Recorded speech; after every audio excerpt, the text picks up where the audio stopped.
RI. Bapak Ibu yang kami hormati, sekali lagi saya mengucapkan Assalamualaikum warahmatullahi wabarakatuh.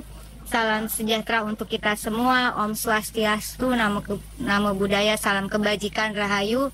Pimpinan, terima kasih untuk kesempatan pertama yang diberikan kepada saya, anggota Komisi 6, rekan-rekan seperjuangan, dan juga Direktur Utama, Komisaris Utama Asabri beserta jajarannya.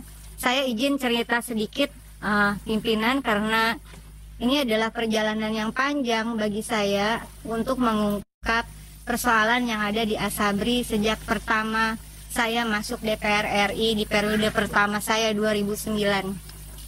Tadi ada yang bertemu di Asabri yang sama-sama terlibat dalam pembahasan Undang-Undang BPJS. Siapa ya tadi ketemu? Bapak ya? Waktu membahas undang-undang tentang Badan Penyelenggara Jaminan Sosial, jadi sekaligus izin paling tidak ini untuk mengingatkan diri saya sendiri, pimpinan dan juga hadirin yang saya muliakan, bahwa jaminan sosial itu adalah amanat pasal 34 ayat 2 Undang-Undang Dasar 45.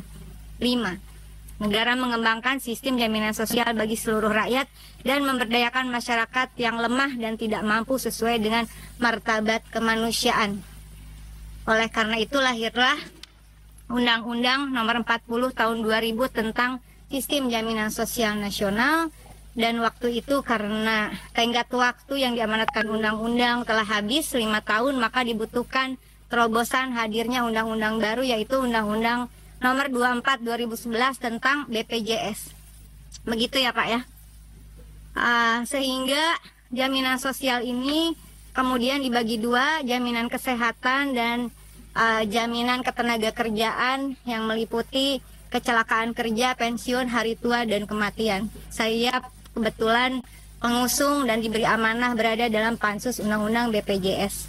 Saat itu pada waktu pembahasan saya menerima banyak tekanan dari oknum-oknum para petinggi yang selama ini terlibat dalam pengelolaan Asabri. Mereka meminta dihentikan, dan kemudian juga berkali-kali setelah disahkan undang-undang ini juga digugat ke Mahkamah Konstitusi.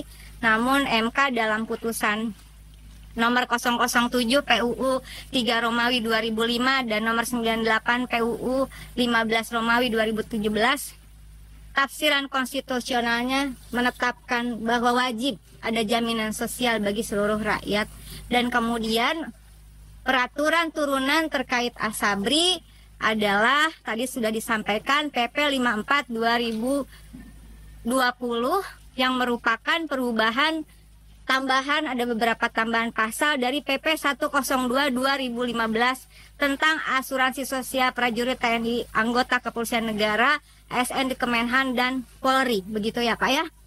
Sehingga diputuskan bahwa akan terjadi pemindahan sesuai amanat konstitusi. Artinya kalau tadi komisaris mengatakan bahwa kita sedang memperjuangkan menguatkan fondasi di Asabri, maka kami aku yakin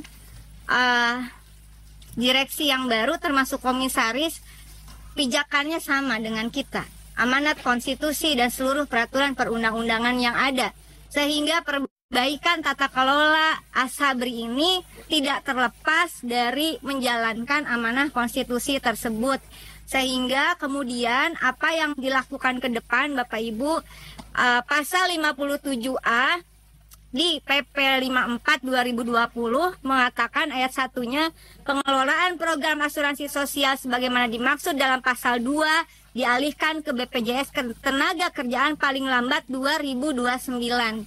Sehingga pasal 2-nya yang dimana yang di PP 102 2015 yaitu tentang tadi disampaikan di RUT THT JKK JKM pensiun itu akan dialihkan di 2029. Yang saya pribadi khawatirkan pimpinan dan anggota yang terhormat, jangan sampai ini program dialihkan tapi uangnya udah nggak ada semua. Ini justru akal-akalan, karena sekarang juga ada gugatan di MK untuk menolak. Saya belum menelusuri lebih lanjut apakah ditolak atau diterima, bahwa menolak untuk masuk di dalam format jaminan sosial. Saya senang ada Pak Wahyu di sini. Bapak sangat mengerti bagaimana konstitusi dalam industri asuransi harus dijalankan. Jaminan sosial itu tidak profit oriented, sehingga badannya adalah badan nirlaba. Jabatan kita hanya sementara. Bapak tadi katakan kita harus sama-sama amanah. Nah, oleh karena itu Pak, yang ingin saya berikan dukungan adalah tadi disampaikan bahwa ada, kalau jaminan sosial itu ada cost sharing antara pekerja dan pemberi kerja. Jadi ada dua persoalan, betul pimpinan, terkait cost sharing dari pemberi kerja. Pekerjanya adalah prajurit TNI Polri, juga ASN di Kemenhan dan Polri. Pemberi kerjanya adalah pemerintah. Nah, mohon kami dijelaskan nanti secara tertulis, karena saya kira ini hal yang sangat penting. BPK mengatakan ada potensi kerugian negara 22,78 triliun. Uang siapa yang hilang di situ harus jelas. Karena itu saya mohon bantuan dari komisaris dan direksi, berapa cost sharing kalau tadi disampaikan. Jaminan hari tua 3,25% dari peserta. Pemberi kerjanya berapa, Pak? Kemudian JKK 0,62%, itu pemerintah, dan jaminan kematian sama ini dengan pekerja di luar yang ada dalam Asabri, 0,8% itu ditanggung pemerintah semua.